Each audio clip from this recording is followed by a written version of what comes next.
Welcome to another GamblingSites.org sports betting how-to video. I'm Drew Goldfarb, and today we'll be breaking down Moneyline bets. Whether you're betting on football, baseball, basketball, hockey, or anything else, make sure to check out GamblingSites.org for all of your sports betting needs. So before we get into the strategy for making Moneyline bets, let's get into what they are exactly.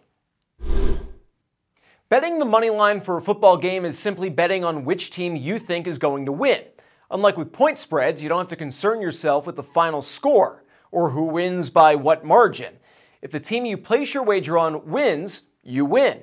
If they lose, you lose. If there's a tie, then your stake will be returned to you. Because both the favorite and the underdog only need to win by a slim margin for the bets to pay off, the odds that you'll see here are very different from most point spread wagers. Let's take a hypothetical example here, where the Green Bay Packers are playing the Arizona Cardinals. In this case, the moneyline odds show the Packers at plus 250 and the Cardinals at minus 315. This means that Arizona is heavily favored to win the game, so your payout for a Cardinals win would be much smaller. Meanwhile, if the underdog Packers were to win, your payout would be significantly higher because the odds makers believe Green Bay has a very small chance of actually winning the game. This highlights a big advantage of a moneyline wager. You get to control, to some extent at least, the risk versus reward. If you're convinced Arizona is going to win this game, but don't think they'll necessarily cover the spread, then the moneyline wager is the safer option. Less money to be made on the bet, but also a lower chance of losing the wager. Likewise, if you think that Green Bay isn't just going to cover the spread, but manage to pull off the upset and win the game, then betting on them to win outright would provide a much higher payout if you're correct. The key in deciding between a moneyline bet and a point spread bet is value. The point spread may give you more value if you think an underdog is going to keep a game close, or if you think the favorite is going to run away with a win.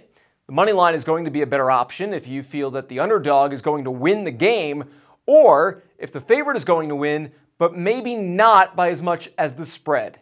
One situation where we always suggest the money line is a better option, and that is when you like a 3-point underdog in an NFL game.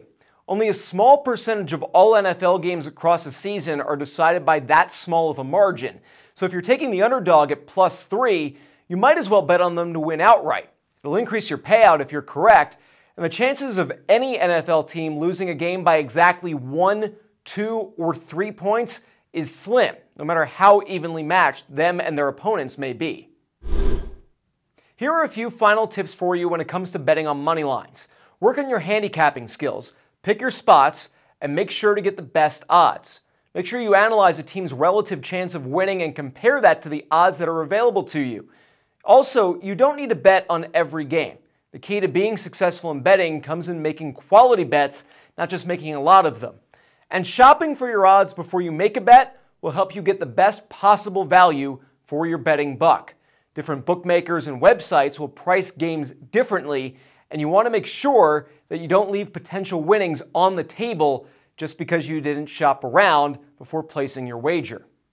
That'll do it for our Moneyline betting guide. Be sure to like, share, and subscribe, and keep checking out GamblingSites.org for plenty more picks, tips, and of course, how-to guides like this one. I'm Drew Goldfarb. Thanks so much for watching. See you next time.